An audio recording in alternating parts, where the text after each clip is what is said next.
Alright guys, since the last video was me drawing out at the park, and I was kind of sharing my my art treasure hiding idea with you.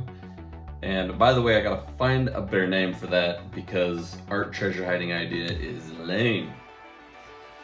So let me kind of update you on what's going on. So the project I was working on that day was these tubes. Now they worked out great for waterproofing. Like whatever you stick in here is not gonna get water in it. It's totally waterproof. Teflon tape on the threads. You screw that on nice and tight, and whatever's in here is not gonna get water in it. Really cool. To put acetone on that, it makes the PVC pipe acceptant of paint. So you can paint PVC after you apply acetone to the surface of this. So then you could paint all sorts of cool designs on this. So that would have been a great idea, except to put a piece of artwork inside this thing. These are the clear bags that I was talking about. You put an artwork in this and then you roll it up. Well, you have to roll it up tight enough to fit in this tube. Well, this tube is so tight that you can hear the crinkling. This plastic isn't really meant to be rolled up. You take your artwork out and it actually has these crinkle marks from the paper. This does not work good. This is not meant to be rolled up. It's meant to be nice and flat. So that was the problem. And plus, I mean, you could paint this and make it pretty, but it's PVC. It's not like aesthetically pleasing. And there were some other solutions I tried to think about, like buying waterproof boxes, which Target sells, some other places sell, and I actually looked into that, and I'll show you a picture here. So here's some images of the kind of boxes I was thinking of. Here's kind of these boxes that are more like outdoor, you know, going rafting type of boxes, kayaking type of boxes. Most of these were too small. And plus they're just not aesthetically simple, right? I want something simple. So then I was thinking like something like these electrical conduit boxes, like these, see? But these are nice and clean looking, right? But they're also too small.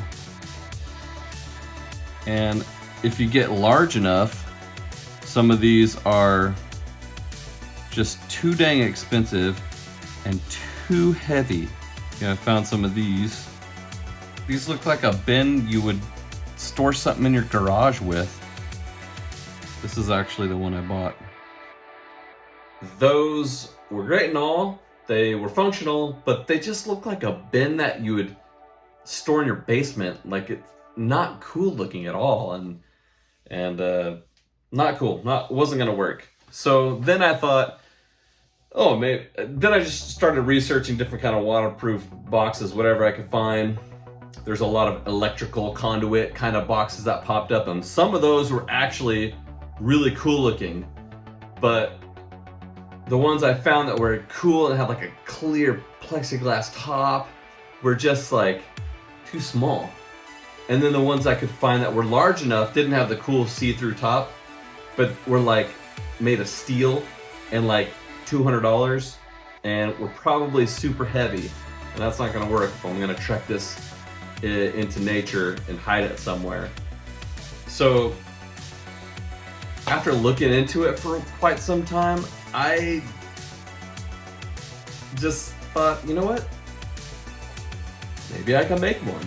And so I looked into making, research kind of how to make a waterproof box, and the best options seemed to be plexiglass. It seemed simple enough. I think it could work. That's what I'm gonna try. So here's a video of a guy actually making a plexiglass box. So there's kind of an example of a plexiglass box that he made. And I'm going to make something similar to that, but it'll be a little bit larger, and I'll have to figure out how to put on a watertight lid. So what I'm gonna have is, and I'll show you in a minute, I actually just bought an art portfolio box, which is really nice, so I'll do a little unboxing of that. Here's the package in the mail that I got. This is the art portfolio. Let's go ahead and unbox this.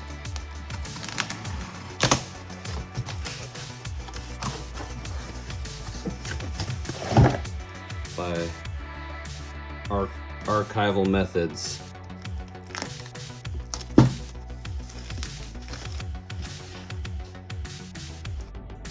So this is the box that the art will go in.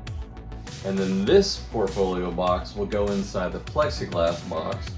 And the plexiglass box will go in the wood box. So this is what this looks like on the inside. I'm not sure why this costs so much. It seems like kind of a simple thing for it to cost 30 something bucks. But whatever, it's archival. And the art will go in there, and that will go inside the plexiglass box, which is waterproof, and then that will go inside a wood box, which I'm gonna make, custom size make. I've been looking into ways that help that be water resistant, which requires a little bit of woodworking knowledge, and it's gonna require some boat resin paint, which you would paint on like a canoe to waterproof it. So it'll be painted on the inside and outside with that. The trick is going to be the lid. Same with the plexiglass box, the trick is going to be the lid. But those are the problems I got to work through, but I think those two solutions are the best. And I'm definitely going to learn a lot, and it'll be an interesting project. So the other thing I want to mention is I started kind of thinking about this treasure hiding idea. And instead of it just being like, oh, I'm going to hide a bunch of my art in the woods, in the mountains, in nature, I gotta like spice this up a little bit. It's gotta be more like storytelling time. The idea I came across, there was an art treasure hiding thing that an author did, and he hired an illustrator to illustrate 12 paintings, and those paintings were the clues to the 12 different treasures. That treasure was called The Secret, or The Secret Keys, or The Mystery of the Secret Keys, something like that, by Byron Price. Funny, same name, same first name, interesting coincidence. The artwork was actually done by an illustrator that's one of my favorite illustrators, fantastic illustrator named John Jude Hellenkar.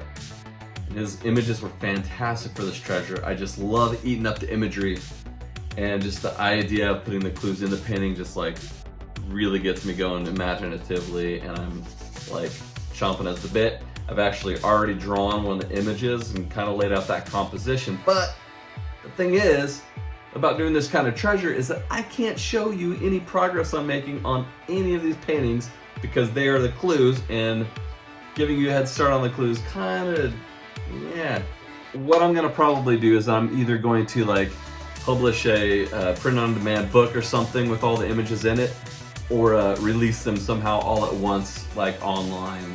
I might include like a poem to go with it as well, because I really love the Forrest Fenn treasure, as I mentioned. I'm a big fan of that, and all he had was the poem. That was it for your clues. So that's the road I'm taking.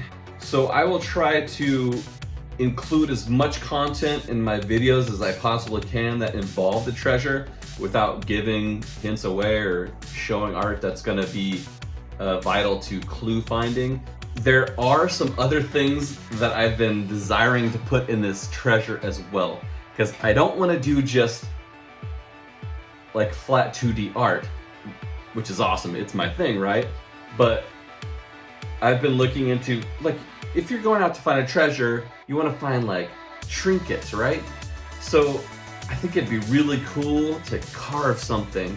Part of my story is going to be, there's a story surrounding these several characters that are kind of magical, and they're either going to be lost in the woods or taken by an evil force in the woods, something fantastical, and they're going to have different powers, and they're going to have powers from a talisman, and this talisman I'm going to carve out of stone. It looks really fun, and I think I could do it. And I've already drawn and designed some things, so I might be able to show you some of that. So I figured I'd give you a little taste of those sketches and notes and ideas I had that would go in the treasure. So I'm going to show you a page of my sketchbook, which includes some sketches for the talismans. Now, it's safe to show you all this, I'm pretty sure, because I don't think any of the clues are going to be in the talisman images. But I just wanted to give you a little flavor for what this is going to be like. and I'm just really excited about it, so I wanted to share it. This is totally good to show you. There's no like clues that are gonna be in these. Extra project that will go in the treasure box. Now look over here, it says, should I include clues in the talismans? I don't know.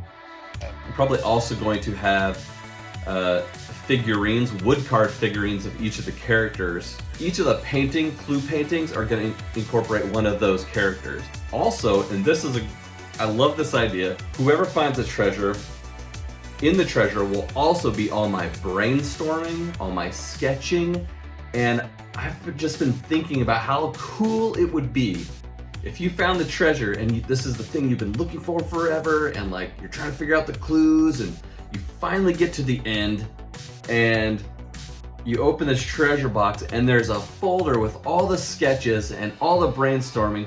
So you're like, oh my gosh, it's like the Forrest Finn treasure. Like, why was that place he hid it in his secret place, his special place? What was special about it? What happened there that was so special to him? When you find my treasure, it's gonna have everything in there, all my thoughts about the progress of making the treasure artworks, the progress of my thinking as far as how I'm gonna hide it, where I'm gonna hide it, why I picked the place I chose, all that. Well, whatever ends up in those sketches and notes is gonna be in there. So you could read through that and kind of get a picture into my brain as to how I put this together. I thought that would be a great idea, so that's going in the treasure as well. Anyway, that's an update of my art treasure hiding idea. I'll try to keep you updated as much as possible as to the different projects I put in the treasure, the ones I can reveal at least. Thank you for joining me, and I'll see you next time. Thanks.